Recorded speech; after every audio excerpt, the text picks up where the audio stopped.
Azərbaycan Ermənistan Qarabağda kilsənin dağıdılması məsələsini beynəlxalq müstəviyə çıxarmayacaq.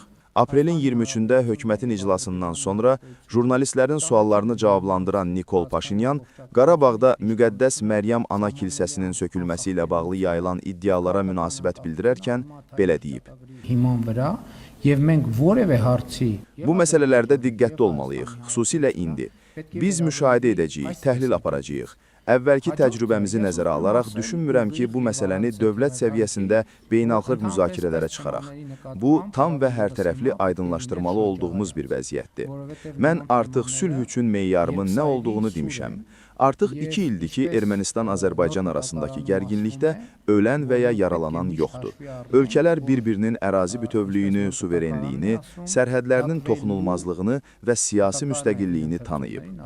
Qeyd edək ki, Ermənistan mətbuatında Qarabağda yerləşən müqəddəs Məryəm Ana kilsəsinin dağıdılması barədə məlumatlar paylaşılıb və bu iddiaların peyk görüntüləri ilə təsdiqləndiyi qeyd olunub. Ötən illər ərzində Ermənistan və Azərbaycan dəfələrlə bir-birlərini dini, mədəni və tarixi abidələri dağıtmaqda ittiham edib.